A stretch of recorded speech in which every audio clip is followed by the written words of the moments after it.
क्या आपने कभी सोचा है इस संसार में हमारा कौन है जो हमारे दुखों को समझे, हमारी पीड़ा को खत्म करे और हमें शांति का मार्ग दिखाए। आज हम आपको एक ऐसे महापुरुष की कथा सुनाने जा रहे हैं जिसने इन सभी सवालों का जवाब दिया। गौतम बुद्ध, एक राजकुमार से सन्यासी बनने तक और फिर विश्व को शांति और ज्ञान का मार्ग दिखाने वाले बुद्ध की यह कहानी आपको यह सोचने पर मजबूर कर देगी कि इस संसार में आपका अपना कौन है। दोस्तों, आज के कहानी में आप पूरे तरह से खोने वाले हो। तो दोस्तों, कहानी में आगे बढ़ने से पहले आप अगर हमारे चैनल पर पहले बार आए हो तो आप इस चैनल को सब्सक्राइब करके इस फैमिली के सदस्य बन सकते हो। तो दोस्तों, आप इस कहानी में आए बढ़ते हैं। गौतम बुद्ध का वास्तविक नाम सिद्धार्थ था। उनका जन्म लगभग 563 ईसा पूर्व नेपाल के लुम्बिनी में हुआ था। सिद्धार्थ के जन्म से जुड़ी अनेक पौराणिक कहानियाँ और चमत्कारिक घटनाएं प्रचलित हैं। ऐसा कहा जाता है कि जब उनकी माता महामाया देवी ने उन्हें जन्म दिया तो वे खड़ी थीं और जैसे ही सिद्धार्थ का जन्म हुआ वे अपने पहले 7 कदम चले और हर कदम पर कमल के फूल खिले। उनके जन्म के समय अनेक ज्योतिषियों ने भविष्यवाणी की थी कि यह बालक या तो महान सम्राट बनेगा या महान संत। महामाया देवी का निधन उनके जन्म के कुछ ही दिनों बाद हो गया था। इसके बाद उनकी मौसी महाप्रजापति गौतमी ने उनका लालन पालन किया। सिद्धार्थ का जन्म शाक्य वंश के राजा शुद्धोधन के घर हुआ था और इस कारण उन्हें अत्यंत रॉयल वातावरण में पाला गया। राजा शुद्धोधन चाहते थे कि सिद्धार्थ एक महान सम्राट बने, इसलिए उन्होंने हर संभव कोशिश की कि सिद्धार्थ को संसार के दुखों से दूर रखा जाए। सिद्धार्थ के लिए महल में हर प्रकार की सुख सुविधाओं की व्यवस्था की गई थी। राजा शुद्धोधन ने यह सुनिश्चित किया कि सिद्धार्थ को किसी भी प्रकार के दुख या कष्ट का सामना न करना पड़े। महल में 3 अलग अलग ऋतुओं के लिए महलों का निर्माण किया गया था, जहाँ हर प्रकार के ऐश आराम की वस्तुएं उपलब्ध थीं। सिद्धार्थ के चारों ओर विलासिता का वातावरण बनाया गया ताकि वे महल के बाहर की दुनिया की कठिनाइयों से अनभिज्ञ रहें। सिद्धार्थ अत्यंत संवेदनशील और विचारशील बालक थे। उनके भीतर संसार और जीवन के बारे में जानने की उत्सुकता बचपन से ही थी। वे अक्सर यह सोचते कि जीवन का वास्तविक उद्देश्य क्या है, लेकिन महल के भीतर की विलासिता उन्हें इन प्रश्नों का उत्तर नहीं दे पा रही थी। सिद्धार्थ का शारीरिक और मानसिक विकास बहुत ही तेज था। उन्हें बचपन से ही हर प्रकार की शिक्षा दी गई, जिसमें युद्ध कला, वेदों का ज्ञान और विभिन्न विषयों की पढ़ाई शामिल थी। वे शीघ्र ही शास्त्रों और शस्त्रों दोनों में निपुण हो गए। उनके गुरु उन्हें एक महान सम्राट के रूप में देखते थे, परंतु सिद्धार्थ के मन में संसार की वास्तविकता को जानने की जिज्ञासा बढ़ती जा रही थी। 16 वर्ष की आयु में सिद्धार्थ का विवाह यशोधरा से हुआ। यशोधरा शाक्य कुल की ही एक सुंदर और बुद्धिमान कन्या थी। सिद्धार्थ का विवाह यशोधरा से हुआ। यशोधरा शाक्य कुल की ही एक सुंदर और बुद्धिमान कन्या थी। इस विवाह से सिद्धार्थ के जीवन में एक नई दिशा आई, परंतु संसार के दुखों की खोज के प्रति उनकी जिज्ञासा कम नहीं हुई। विवाह के कुछ वर्षों बाद यशोधरा ने राहुल नामक पुत्र को जन्म दिया। महल में रहते हुए भी सिद्धार्थ का ध्यान हमेशा एक अज्ञात असंतोष की ओर जाता था। वे सोचते थे कि जीवन केवल भौतिक सुख सुविधाओं में नहीं हो सकता। उनके भीतर एक अनजानी बेचैनी थी जो उन्हें सच्चाई की ओर खींच रही थी। सिद्धार्थ का जीवन महल में पूर्ण विलासिता में बीत रहा था, परंतु उनके भीतर संसार के वास्तविक रूप को जानने की तीव्र इच्छा जन्म ले रही थी। एक दिन उन्होंने अपने रथ सारथी चन्ना से कहा कि वे महल से बाहर जाना चाहते हैं और संसार को देखना चाहते हैं। चन्ना ने यह बात राजा शुद्धोधन को बताई। राजा ने यह सुनते ही चिंता व्यक्त की, क्योंकि वे सिद्धार्थ को संसार के दुखों से दूर रखना चाहते थे। लेकिन सिद्धार्थ की इच्छा इतनी प्रबल थी कि राजा को अंततः अनुमति देनी पड़ी। हालांकि उन्होंने आदेश दिया कि सिद्धार्थ के मार्ग में केवल सुंदर और खुशहाल दृश्य ही दिखाए जाएं। सिद्धार्थ ने पहली बार जब महल से बाहर कदम रखा तो उन्हें संसार की विभिन्न वास्तविकताओं से सामना हुआ। पहले ही यात्रा में उन्होंने एक वृद्ध व्यक्ति को देखा जिसका शरीर झुका हुआ था, बाल सफेद हो चुके थे और वह मुश्किल से चल पा रहा था। सिद्धार्थ ने चन्ना से पूछा, यह व्यक्ति कौन है और यह इस अवस्था में क्यों है? चन्ना ने उत्तर दिया, यह एक वृद्ध व्यक्ति है। जब मनुष्य बूढ़ा हो जाता है तो उसका शरीर कमजोर हो जाता है और उसकी शक्ति समाप्त हो जाती है। यह सुनकर सिद्धार्थ के मन में विचार आया क्या मुझे भी एक दिन ऐसा ही होना पड़ेगा? यह दृश्य उन्हें गहरे चिंतन में डाल गया। दूसरी यात्रा में सिद्धार्थ ने एक बीमार व्यक्ति को देखा जो अत्यंत पीड़ा में था। उसका शरीर पीड़ित था और वह कराह रहा था। सिद्धार्थ ने फिर चन्ना से पूछा, इस व्यक्ति को क्या हुआ है? यह इतनी पीड़ा में क्यों है? चन्ना ने कहा, यह व्यक्ति बीमार है। संसार में बीमारी हर व्यक्ति को हो सकती है, कोई भी इससे अछूता नहीं रहता।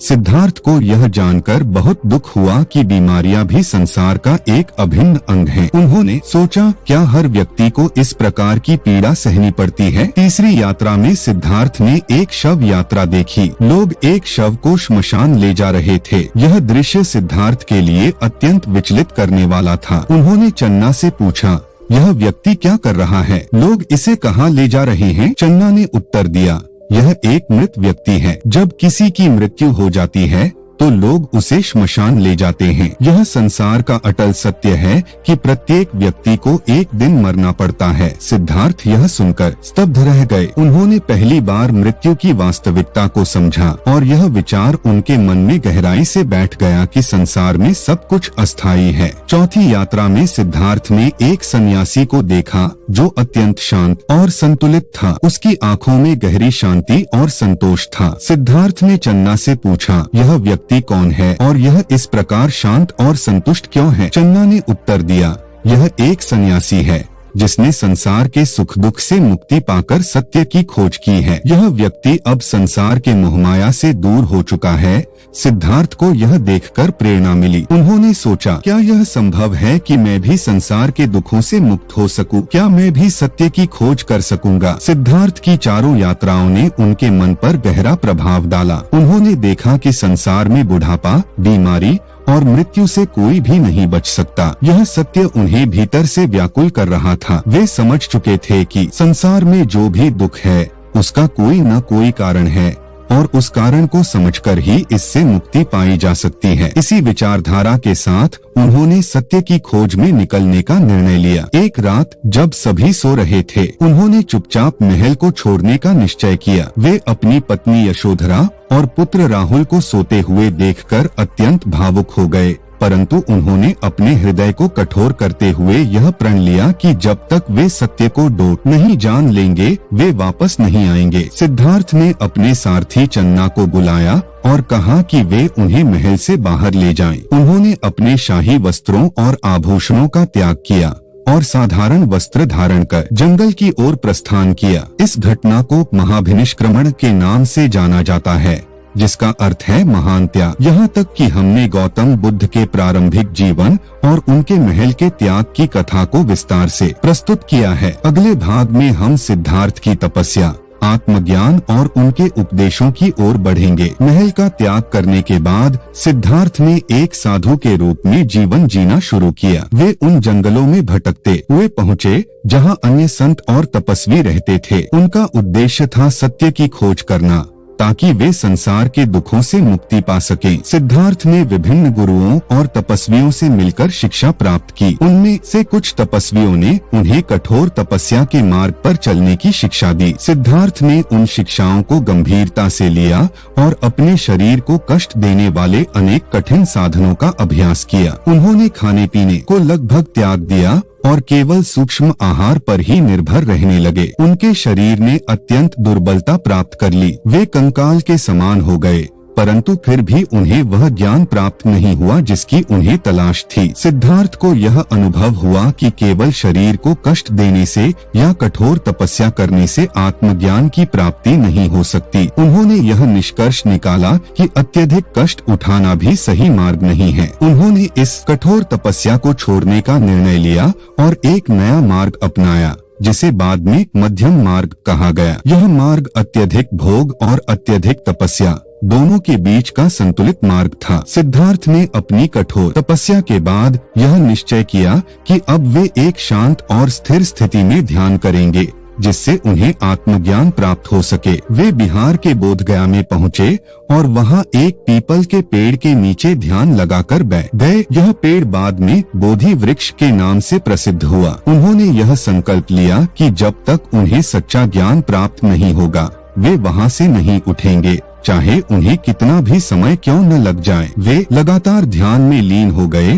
और सभी प्रकार की मानसिक और शारीरिक चुनौतियों का सामना किया। सिद्धार्थ ने कई दिनों तक गहन ध्यान किया। ध्यान के दौरान उन्होंने अपने मन के सभी भ्रमों और अशांति को शांत कर दिया। वे अपने भीतर की सच्चाई को देखने लगे और अंततः वैशाख पूर्णिमा के दिन उन्हें आत्मज्ञान की प्राप्ति हुई। अब वे बुद्ध बन चुके थे, जिसका अर्थ है ज्ञानी या जागृत व्यक्ति। बुद्ध ने इस आत्मज्ञान के माध्यम से संसार के दुखों और उनके निवारण का सत्य जाना। उन्होंने जाना कि संसार में दुख अवश्यंभावी हैं, परंतु उन दुखों से मुक्ति पाने का मार्ग भी है। यह मार्ग है 4 आर्य सत्य और अष्टांगिक मार्ग। बुद्ध ने जो ज्ञान प्राप्त किया उसका आधार 4 आर्य सत्यों पर आधारित था। इन सत्यों ने उनके जीवन के उद्देश्य और उनके संदेश को परिभाषित किया। दुख का सत्य। दुख संसार में हर जगह दुख है। जन्म, बुढ़ापा, बीमारी और मृत्यु सभी दुख का हिस्सा हैं। जीवन में दुख अनिवार्य है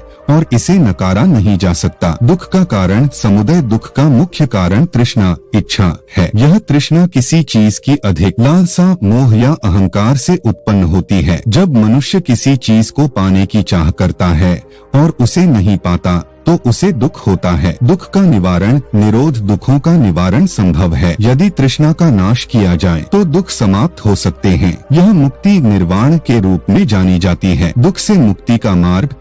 दुखों से मुक्ति पाने का एक मार्ग है जिसे अष्टांगिक मार्ग कहा जाता है। अष्टांगिक मार्ग वह मार्ग है जिसे अपनाकर मनुष्य दुखों से मुक्ति पा सकता है। यह मार्ग 8 तत्वों से मिलकर बना है। सम्यक दृष्टि, सही दृष्टिकोण या सही दृष्टि। जीवन और संसार को सही तरीके से देखना। सम्यक संकल्प, सही संकल्प या सही इरादा। मन में सही विचारों का विकास करना। सम्यक वाणी, सही वाणी। झूठ, कटु या व्यर्थ बातें न बोलना। सम्यक कर्म, सही कर्म। अहिंसा, चोरी न करना और नैतिक कार्य करना। सम्यक आजीविका, सही आजीविका। ऐसा पेशा अपनाना जो दूसरों को नुकसान न पहुंचाए। सम्यक प्रयास, सही प्रयास। बुरे विचारों को दूर करना और अच्छे विचारों को बढ़ावा देना। सम्यक स्मृति, सही स्मृति। अपने विचारों और क्रियाओं पर ध्यान देना। सम्यक समाधि, सही ध्यान। मानसिक शांति और ध्यान की अवस्था में रहना। यह अष्टांगिक मार्ग व्यक्ति को आत्मज्ञान और मुक्ति की ओर ले जाता है, जिससे उसे संसार के दुखों से छुटकारा मिल सकता है। आत्मज्ञान प्राप्त करने के बाद बुद्ध ने यह निर्णय लिया कि वे अपने ज्ञान को सभी के साथ साझा करेंगे। उन्होंने सोचा कि यह ज्ञान केवल उनके लिए नहीं है, बल्कि यह समस्त मानवता के कल्याण के लिए है। बुद्ध ने बोधगया से सारनाथ की यात्रा की, जो वाराणसी के पास स्थित था। वहाँ वे अपने पहले 5 शिष्यों से मिले, जो उनके पूर्व साथी तपस्वी थे। सारनाथ में उन्होंने अपना पहला उपदेश दिया, जिसे धर्मचक्र प्रवर्तन कहा जाता है। इस उपदेश में बुद्ध ने अपने शिष्यों को 4 आर्य सत्य और अष्टांगिक मार्ग की शिक्षा दी। यह पहला उपदेश बौद्ध धर्म के इतिहास में एक महत्वपूर्ण घटना थी, क्योंकि इसी से बौद्ध धर्म का प्रसार शुरू हुआ। इस उपदेश के बाद बुद्ध के शिष्यों की संख्या बढ़ने लगी। उन्होंने एक संघ का निर्माण किया, जिसमें वे लोग शामिल होते थे जो बुद्ध के मार्ग पर चलना चाहते थे। इस संघ को संघ कहा जाता था और इसके सदस्य बौद्ध भिक्षु के रूप में जीवन जीते थे। वे संसारिक मोहमाया से दूर रहकर ध्यान और साधना में जीवन बिताते थे। बुद्ध का संदेश धीरे धीरे पूरे उत्तर भारत में फैलने लगा और उनके अनुयायियों की संख्या लगातार बढ़ती गई। उनके उपदेश केवल तपस्वियों और साधुओं के लिए नहीं थे, बल्कि सामान्य गृहस्थ लोग भी उनके उपदेशों को अपनाने लगे। बुद्ध के उपदेशों का प्रसार उस समय और अधिक तेजी से हुआ जब मगध के राजा बिंबिसार उनके अनुयायी बने। बिंबिसार ने बुद्ध और उनके संघ को मगध में रहने के लिए आमंत्रित किया। बुद्ध ने उनके निमंत्रण को स्वीकार किया और मगध की राजधानी राजगृह में अपने संघ के साथ रहने लगे। राजा बिंबिसार ने बुद्ध के धर्म के प्रति अपनी निष्ठा दिखाई और उनके उपदेशों का पालन करना शुरू किया। इस समर्थन से बुद्ध के संघ को एक स्थायी स्थान मिला और उनके उपदेशों का प्रसार और भी व्यापक हुआ। राजा बिंबिसार के अलावा कई अन्य राजा और राज्यों ने भी बुद्ध के उपदेशों को अपनाया। बुद्ध ने अपने जीवन में उत्तर भारत के कई क्षेत्रों का दौरा किया और अपने धर्म का प्रचार प्रसार किया। वे हमेशा अपने शिष्यों के साथ साथ यात्रा करते थे और विभिन्न क्षेत्रों में जाकर लोगों को उपदेश देते थे। उनके उपदेश केवल धार्मिक या आध्यात्मिक ही नहीं थे, बल्कि सामाजिक सुधारों पर भी आधारित थे। उन्होंने जातिवाद, अंधविश्वास और धार्मिक कट्टरता के खिलाफ आवाज उठाई। 80 वर्ष की आयु में गौतम बुद्ध ने अपनी अंतिम यात्रा शुरू की। वे कुशीनगर की ओर बढ़े, जहां उन्हें एहसास हुआ कि उनकी मृत्यु का समय निकट आ गया है। उन्होंने अपने शिष्यों को बुलाया और उन्हें अंतिम उपदेश दिया। बुद्ध ने कहा, सभी नश्वर चीजें क्षय को प्राप्त होती हैं। मनुष्य को अपने उद्धार के लिए स्वयं प्रयास करना चाहिए। यह उनका अंतिम उपदेश था। इसके बाद उन्होंने शांति से ध्यान की स्थिति में प्रवेश किया और महापरिनिर्वाण प्राप्त किया। कुशीनगर में उनकी मृत्यु के बाद उनके अनुयायियों ने उनके शरीर का अंतिम संस्कार किया। उनके अवशेषों को विभिन्न स्थान गौतम बुद्ध के महापरिनिर्वाण के बाद उनके अवशेषों को विभिन्न स्थानों में विभाजित कर कई स्तूपों में रखा गया। इन स्तूपों का निर्माण उनके अनुयायियों द्वारा किया गया ताकि बुद्ध की स्मृति जीवित रहे और उनके उपदेशों का प्रचार प्रसार होता रहे। ये स्तूप बौद्ध धर्म के प्रमुख तीर्थ स्थान बन गए, जहां दूर दूर से लोग आकर श्रद्धांजलि अर्पित करते थे। बुद्ध के निधन के बाद उनके शिष्यों ने उनके उपदेशों को संरक्षित और प्रचारित करने का कार्य किया। बुद्ध के प्रमुख शिष्य जैसे आनंद, महाकश्यप और उपाली ने संघ का नेतृत्व किया और बौद्ध धर्म के सिद्धांतों को व्यवस्थित किया। उन्होंने बुद्ध के उपदेशों को त्रिपिटक में संकलित किया, जो बौद्ध धर्म के प्रमुख ग्रंथ बने। संघ के सदस्यों ने बुद्ध के अष्टांगिक मार्ग और 4 आर्य सत्यों के आधार पर धर्म का प्रचार किया। उनके शिष्यों ने दूर दूर के क्षेत्रों में जाकर बौद्ध धर्म का प्रसार किया, जिससे यह धर्म पूरे भारत और उसके बाहर भी फैलने लगा। सम्राट अशोक के शासनकाल में बौद्ध धर्म को विशेष समर्थन और संरक्षण मिला। अशोक, जो पहले एक क्रूर और युद्धप्रिय राजा थे, कलिंग युद्ध के बाद बौद्ध धर्म के अनुयायी बने। युद्ध की विनाशकारी घटनाओं ने उनके जीवन को बदल दिया और वे अहिंसा और धम्म के मार्ग पर चलने लगे। अशोक ने बौद्ध धर्म को अपने साम्राज्य की मुख्य धारा में लाने के लिए अनेक प्रयास किए। उन्होंने धर्म प्रचार के लिए अनेक स्तंभों और शिलालेखों का निर्माण कराया, जिन पर बौद्ध धर्म के सिद्धांत लिखे गए थे।